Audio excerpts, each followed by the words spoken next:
Ce mardi, juste après la prière du Fajr, il y aura un moment où ton âme sera plus légère, ton cœur plus ouvert et ton regard tourné vers celui qui connaît tes secrets. Il existe un instant rare, lorsque l'horizon est encore sombre, que la nuit se retire lentement et que tu prononces tes premières paroles du jour. C'est dans ce moment-là que se cache l'une des plus grandes réponses à tes invocations. Avant d'aller plus loin, abonne-toi à la chaîne Pouvoir d'Allah, car nous sommes ensemble dans ce chemin spirituel et chaque prière que nous partageons te rapproche d'un cœur apaisé, fort et guidé. Aujourd'hui, nous allons découvrir une invocation particulière, inspirée des enseignements du prophète Mohammed, paix et bénédiction sur lui. Une invocation simple, mais dont l'effet dépasse ce que tu imagines. Il existe une sagesse profonde dans le fait que la nouvelle journée débute avec la prière. Allah a voulu que le premier acte conscient du croyant soit tourné vers lui, avant même que la lumière du jour ne se répand pleinement. Dans la sourate 17, verset 70, Allah dit « Accomplis la salate au déclin du soleil, jusqu'à l'obscurité de la nuit, et fais aussi la lecture à l'aube, car la lecture à l'aube a des témoins. » Ce verset ne fait pas seulement allusion à un acte physique, mais à un moment cosmique où tout est attentif à ce que tu prononces. Les savants expliquent que les anges sont présents à l'aube d'une manière particulière. Ils sont témoins de ce qui sera inscrit pour la journée, témoins de ce que tu demandes, de ce que tu confies, de ce que tu espères. Ils s'élèvent vers Allah, porteurs de tes invocations du matin. Le monde invisible se met en mouvement, alors que pour toi, tout semble encore immobile. C'est un moment où les portes sont ouvertes. Non pas les portes que l'on voit, mais celles que l'on n'imagine pas. C'est l'instant où les décisions invisibles se mettent en place. Les réponses qui arriveront plus tard, les protections qui seront activées, les rencontres qui seront facilitées, les obstacles qui seront retirés. Ce que tu prononces au Fajr n'est pas égal à une parole ordinaire. C'est une clé déposée dans le jour qui commence. Imagine-toi ce mardi matin, après la prière du Fajr, les yeux encore marqués par la nuit, l'air encore silencieux. Tu prononces ton invocation alors que le ciel s'éclaircit doucement. Tu ne vois rien se manifester autour de toi, tu n'entends aucun signe particulier. Et pourtant, des choses se déplacent, des décisions sont écrites, des barrières se retirent sans bruit. Ce moment n'est pas simplement une transition entre la nuit et le jour. C'est un moment d'ouverture spirituelle où le cœur accepte d'être guidé avant de commencer ses actions. Tu ne vas pas vivre ta journée de la même manière si tu la confies avant de l'affronter. Et c'est précisément là qu'intervient la méthode dont nous allons parler. Parce que la manière dont tu commences ta journée influence profondément ce que tu seras capable de recevoir durant le reste du jour. Et la porte de cette réception s'ouvre au Fajr. Le prophète a enseigné une invocation dont la force ne se mesure pas dans la longueur des mots, mais dans la sincérité du cœur. Il a dit « Celui qui dit 7 fois le matin et 7 fois le soir, Allah me suffit et il est le meilleur garant, Allah le préservera de tout ce qui le préoccupe. » Ce n'est pas seulement une phrase, c'est une affirmation de confiance, un dépôt intérieur, un acte de remise de soi. Ce mardi après Fajr, lorsque tu prononceras ces mots, fais-le avec un souffle lent. Ne les dis pas comme une formule répétée, mais comme une parole que tu abandonnes dans les mains du très miséricordieux. Tu ne le dis pas seulement avec ta langue, mais avec ton cœur. Tu ne répètes pas une phrase apprise, tu confies quelque chose, ce qui te fait peur, ce qui t'empêche de dormir, ce qui t'épuise intérieurement. Tu prononces cette parole avec la certitude qu'Allah entend, voit, répond. Puis, lorsque le soir arrive, lorsque les lumières du jour s'éteignent et que les anges se relaient, tu répètes la même invocation. Entre Maghrib et Isha, avant que la nuit ne s'installe complètement, tu redis « Allah me suffit et il est le meilleur garant ». Ce n'est plus un départ, c'est une confirmation. Ce que tu as placé le matin, Allah l'achève à la tombée du jour. Ce que tu as confié au début du cycle, il le scelle à la fin. C'est comme un cercle spirituel fermé. Tu commences avec tawakkul, la confiance intérieure. Tu termines avec assurance, la certitude que ce que tu as confié est désormais porté ailleurs que dans ton propre cœur. Et c'est là que les résultats apparaissent, pas obligatoirement sous forme de solution immédiate, mais sous forme de lumière dans ton cœur, de tranquillité dans tes émotions, de signes subtils dans ta journée. Lorsque tu prononces cette invocation le soir, tu n'es plus dans la demande, tu es dans la confirmation. Je ne sais pas comment Allah va agir, mais je sais qu'il le fera. La journée entière se referme dans une paix intérieure, et c'est dans cette paix que les réponses commencent à descendre. Parce que tu ne cherches plus la solution avec impatience, tu la laisses venir avec conviction. Et lorsque le cœur se dépose réellement, Allah accomplit mystérieusement ce qui le concerne. On raconte qu'un homme vivait une période lourde de dettes et d'inquiétudes. Ses efforts ne donnaient aucun résultat. Il avait essayé de travailler davantage, de multiplier les démarches, de contacter des proches, mais rien ne changeait. Chaque mois devenait plus difficile que le précédent, et son cœur se fatiguait plus que son corps.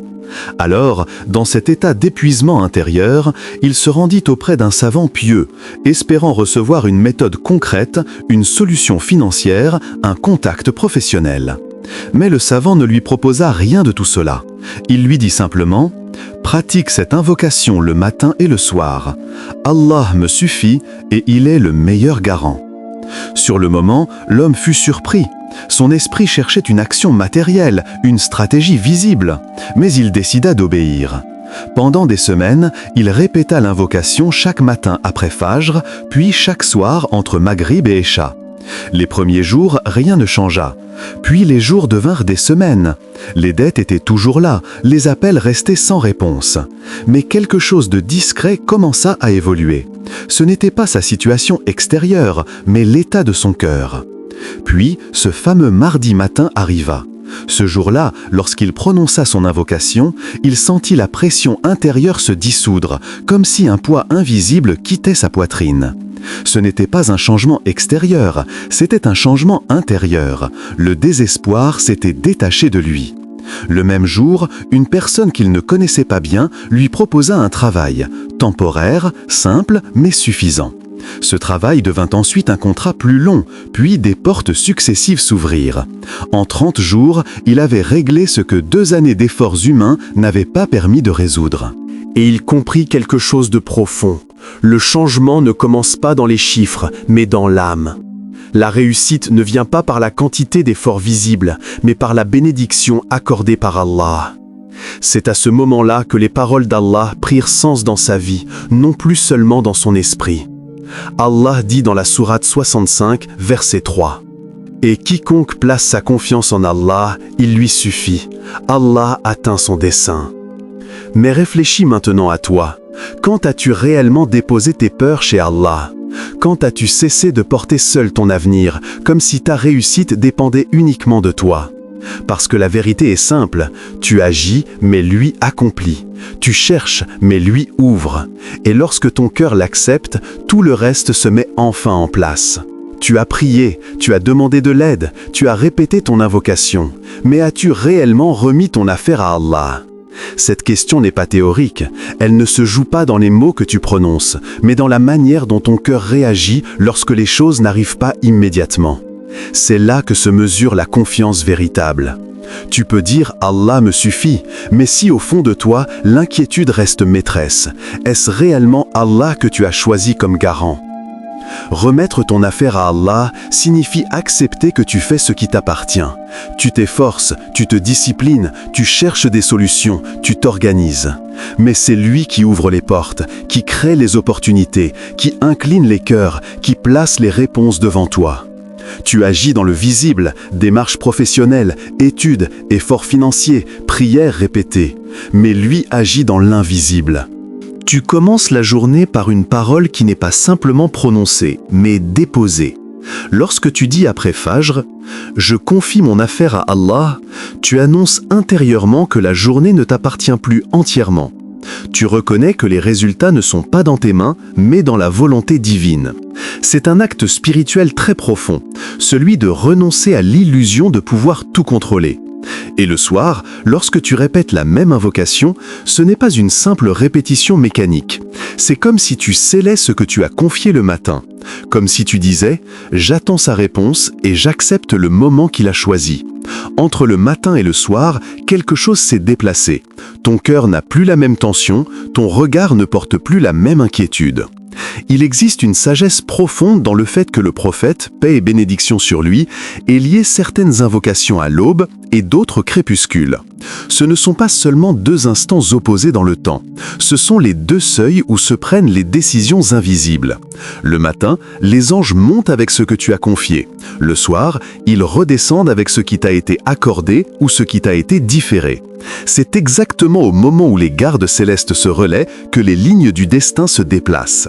Allah dit dans la sourate 10, verset 107, « Si Allah te touche par un mal, nul autre que lui ne peut l'en dissiper. Et s'il veut pour toi un bien, personne ne peut l'empêcher. » Ce verset est une échelle. Il élève ton cœur à un niveau où l'inquiétude s'efface. Il te rappelle que ni les circonstances, ni les personnes, ni l'effort humain ne sont la source véritable de ce qui t'atteint. Ce qui t'est destiné vient à toi, même lorsque tu t'en détournes.